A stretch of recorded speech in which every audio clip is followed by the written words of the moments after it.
Good evening, you are watching ReNEWS in English. I am Sona Tumanyan. The main event of the week is the visit of the Iranian President Masoud Pezeshkian to Armenia. Pashinyan and Pezeshkian signed a joint statement following negotiations in Yerevan. Meanwhile, it is noted that Armenian Foreign Minister Ararat Mirzoyan and Iranian Foreign Minister Abbas Araghchi have signed a 2025-2027 consultation plan between the foreign ministries of the two countries. Tehran and Yerevan will sign 10 memorandums of understanding, reports the Iranian news agency Tansem. It is also noted that the Pashinyan-Pezeshkian negotiations lasted an hour and a half. Deputy Prime Minister Meher Grigoryan and Iranian Vice President Sayed Hamid Pourmohammadi also met. According to the official press release, Meher Grigoryan considered this meeting a good opportunity to exchange views on issues of mutual interest. President Pezeshkian has already managed to meet with the Iranian community in Armenia and visit the Blue Mosque. A visit by Pezeshkian to Belarus is also planned for today, immediately after his trip to Armenia. Iranian President Masoud Pezeshkian in Armenia for his first official visit, and Prime Minister Nikol Pashinyan met today and signed a joint statement.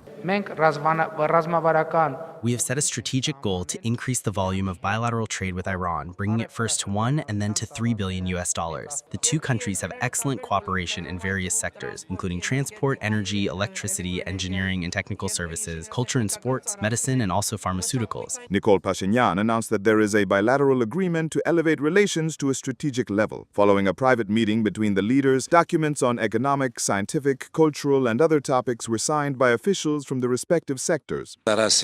Armenia is considered a gateway to the Eurasian Union, and the agreements we've had in this period, starting from this April-May, the preferential trade agreements have been approved, and we have eliminated customs duties on 87% of goods. They also discussed expanding infrastructure between the two countries and the issue of the roads in Sunik, which are already under construction and used by Iranian trucks. Iran and Armenia have agreed to build a second bridge in Agarak. The Persian Gulf to Black Sea railway connection is a key focus, said Iran's Minister of Roads and Urban Development.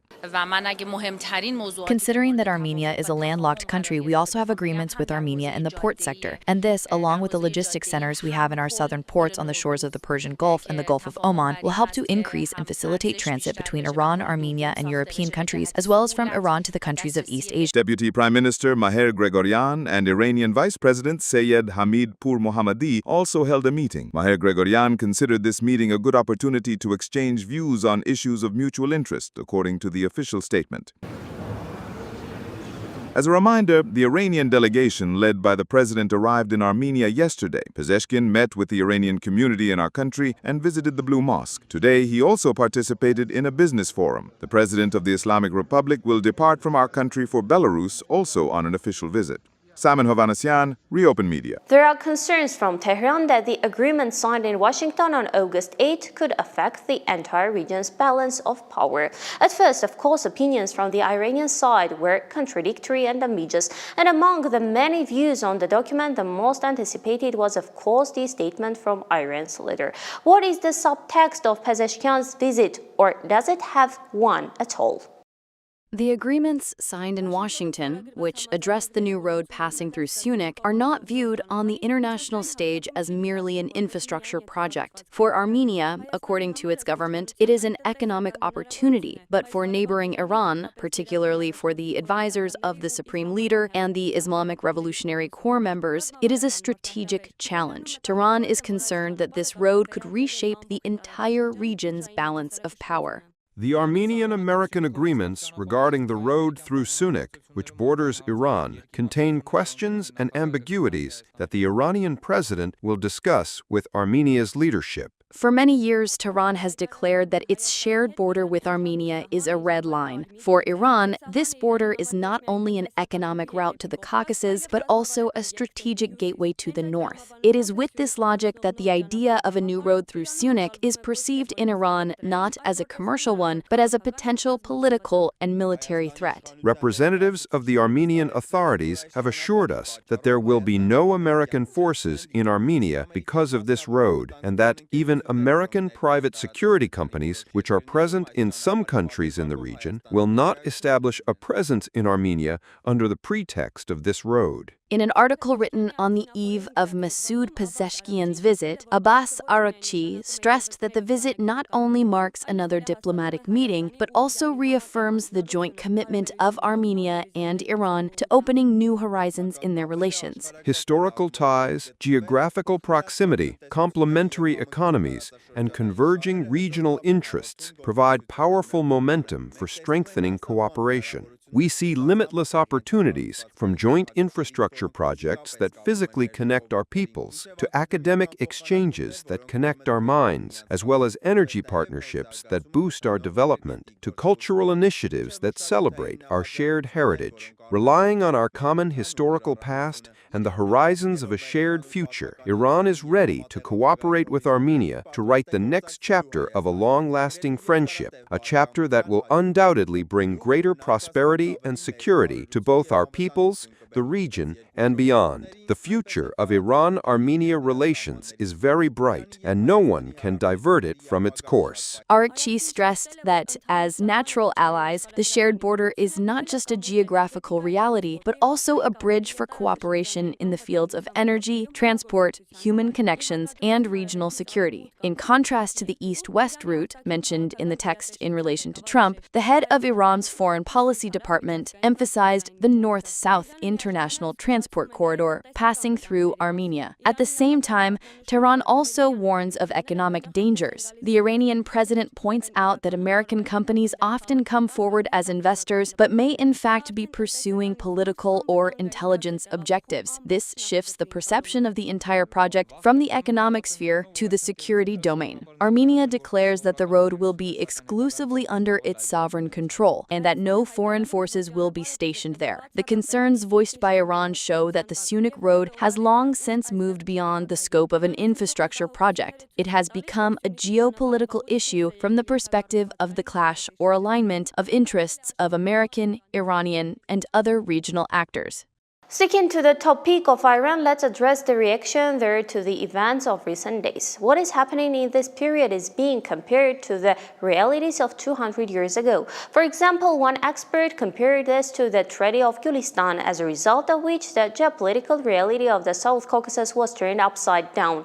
For 200 years, Russia had immense influence in the region, and now it seems that influence is weakening right before our eyes. The Trump route has shaken Iranian political and expert circles. Some are even saying that what has happened is worse than the Treaty of Gulistan, which had fateful consequences for Iran, completely changing the geopolitical reality of the South Caucasus. At the beginning of the 19th century, Tsarist Russia intensified its foreign policy in the Transcaucasus. Throughout the 18th century, the Russian Empire was preparing its political plan to take control of the region, and this only became a reality at the beginning of the 19th century. In 1801, eastern Georgia was annexed. Under the Treaty of Gulistan, Shunik and Artsakh were ceded to Russia. It was from 1813 that Russia established itself in our region, and from that day on, for exactly 210 years, Russian influence here was not even disputed. And now events have begun that have ultimately led to the agreements regarding the Trump route in Sunik. On February 10, 1828, with the Treaty of Turkmenchai, the Khanates of Yerevan and Nakhichevan also came under Russian rule. This means that the greater part of eastern Armenia came under Russian rule within the first 3 decades of the 19th century. After Gulistan, the situation was so fragile that a new war in the region was inevitable. At the instigation of the British, the Persian Shah attacked again and was defeated again. This led to the Treaty of Turkmenchai, which formed a new, fundamental Iranian-Russian settlement in the South Caucasus. Today, the borders of Armenia and Azerbaijan with Iran are drawn precisely by Turkmenchai, and the author was Griboyedov, who was Russia's ambassador in the peace negotiations. It was through his efforts that hundreds of thousands of Armenians, displaced 200 years earlier, were returned from New Jolfa. երկու դարերի ընթացքում The Persians, who signed those two treaties, never violated them for 2 whole centuries. Already in the first months of the Great Patriotic War, Soviet troops entered Iranian territory. This meant that Russia did not keep its word that there should be eternal peace between the two states, but Persia remained faithful to it. Paris and London, St. Petersburg, and Constantinople all were forced to come to terms with the new reality. Not only today's borders, but also the basic demographic picture were created by the Russians through the treaties of Gulistan and Turkmenchai. And what is happening today is viewed in Iranian expert circles as a challenge to the 200-year-old status quo. Ani Hovhannisyan, ReOpen Media. New strikes followed the latest negotiation process. On the night of August 19, the Volgograd region came under a massive Ukrainian drone attack. The local airport temporarily suspended operations for security reasons. It is noted that at least 10 explosions were recorded overnight, primarily in the southern parts of the city. One of the targets was an oil refinery. No destruction or casualties were reported as a result of the attacks. The commander-in-chief of the Armed Forces of Ukraine, Alexander Syrsky, stated that Russia is concentrating its forces in several directions and is preparing for new offensive operations. According to him, the situation remains difficult at the moment. The Ukrainian general added that the enemy is currently regrouping and focusing on 2 main directions. One of them is the Pokrovsk direction, which remains crucial for the Russians. They are moving their units from Sumy to the Zaporozhye direction. In other words, this will be the second direction where they plan to launch active offensive operations, Syrsky clarified. Ukrainian Foreign Minister Andriy Sybiha wrote on social media that the Russian Air Force strike on Sokhar oil terminals in the Odessa region is the second major Russian attack on the Azerbaijani state company in recent weeks. Moscow is doing this intentionally, acting against the interests of Azerbaijan. This once again shows the importance of a new level of cooperation between Ukraine and Azerbaijan, as well as the need for an adequate diplomatic and legal response to such attacks, the minister noted. As a reminder, Russia destroyed all 17 depots of Azerbaijan's state oil company in Odessa with drone strikes. The latest meeting in Washington has given rise to new talks and political analysis. After the negotiations at the White House, Ukrainian President Volodymyr Zelensky announced that he could discuss the issue of territories with Putin. Will there be territorial concession or? The president of Ukraine admitted that during the meeting he had a fairly long conversation about the issue of territories. The situation was discussed using a map prepared by the Americans. Interestingly, the Ukrainian side also had the same map. Zelensky also stressed that no decisions unacceptable to Ukraine were made at the White House. The US president described this meeting, like the one with Putin, as productive. Putin was not left out of the US-Ukraine meeting either. Trump interrupted the negotiations with Zelensky to have a phone call with Putin for clarifications. The 47th US president is planning a trilateral meeting now with Putin and Zelensky. We should not forget that European representatives also had a role in this meeting. European Commission President Ursula von der Leyen stated that they are continuing to work towards achieving reliable security guarantees and a long-lasting and stable peace for Ukraine. The White House was once again the focus of global attention as U.S. President Donald Trump hosted Ukrainian President Volodymyr Zelensky and the leaders of 7 European powers for an emergency summit aimed at finding ways to end the bloody, more than 3.5-year-long war in Ukraine. The meeting, which followed a summit in Alaska between Trump and Russian President Vladimir Putin, generated both cautious optimism and deep concern amidst complex negotiations. The stakes for the day were extremely high. Kyiv and its European allies were concerned that Trump, in his eagerness to quickly end the deadliest conflict in Europe in 80 years, might pressure Zelensky to accept a peace agreement on terms favorable to Moscow. Unlike his previous disastrous visit in February, when Trump and Vice President J.D. Vance publicly criticized Zelensky, this time the Ukrainian president adopted a completely different approach. Instead of his traditional military attire, he wore a dark, formal suit, which earned Trump's praise. Our guest is all dressed up today, the host noted. The Ukrainian president went to great lengths to charm his American counterparts, thanking Trump 6 times within the first few minutes of the meeting, and even attempting to build friendly ties by giving Trump a letter from Ukrainian First Lady Olena Zelenska, addressed to U.S. First Lady Melania Trump. He also shared a warm handshake with Vice President Vance, showing a willingness to smooth over past tensions. President Trump is at that point so committed to the idea of arriving at a peace settlement in Ukraine that he will go an extra mile to be nicer to people than otherwise he would have been, right? I don't think he has any great appreciation for President Zelensky. I think it's pretty clear that their relationship is actually quite problematic and there's friction there. And he continues, by the way, to threaten Zelensky in his tweets on Truth Social. But I think for the sake of getting things done, he held himself back, as it were, and decided to spare us the drama and the show that we had the last time around that Zelensky turned up in the Oval Office. Despite Trump's optimistic words, as of Monday evening, there were still no concrete commitments regarding a peace deal. Experts identify 4 key points that were discussed in the U.S. A possible Putin-Zelensky-Trump meeting, U.S. security guarantees for Ukraine, deep disagreements over reconciliation, the sensitive topic of territorial exchange. The summit was attended by UK Prime Minister Sir Keir Starmer, French President Emmanuel Macron, Italian Prime Minister Giorgia Meloni, German Chancellor Friedrich Merz, Finnish President Alexander Stubb, NATO Secretary General Mark Rutte, and European Commission President Ursula von der Leyen.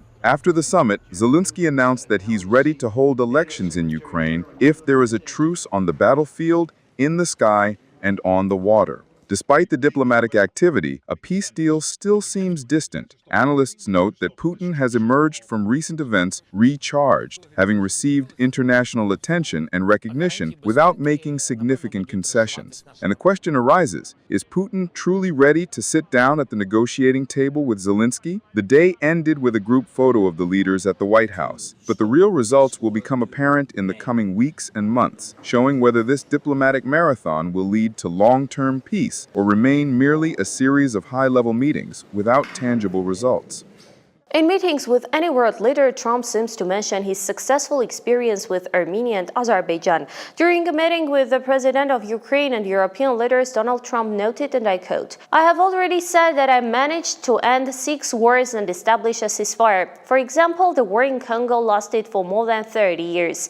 In addition to that, last week I ended the war between Armenia and Azerbaijan. It lasted 35 years. There are 2 wonderful countries that have been fighting." Statements regarding the Trump-Zelensky meeting have also come from France. In an interview with the TF1 television channel, President Macron stated that a meeting between Putin and Zelensky could take place in Geneva. The host asked him about the possibility of holding a meeting between Putin and Zelensky in Europe. Et donc peut-être la Suisse. It will be a neutral country that will be chosen, and we ourselves wish for that. And so perhaps Switzerland, I'm advocating for Geneva or another country for these meetings. Tomorrow we are launching this work on security guarantees. Tomorrow this work is somewhat of a prerequisite for all the meetings. In the coming days or perhaps the next few weeks, we will do everything to make this two-way meeting happen. Then the idea is that really by the beginning of September, this trilateral summit can take place, but there is all the work beforehand that must be done on security guarantees. So the next 15 days are absolutely critical for us to finalize the work with the Americans, to put substance on the security guarantees, very important. But above all, we will lift the ambiguities. Does President Putin really want peace? We will know. If he holds this meeting for 2 and then for 3, it means he wants it. And to conclude the broadcast, we will examine Trump's many hats. Trump showed his hat collection to Zelensky and Macron,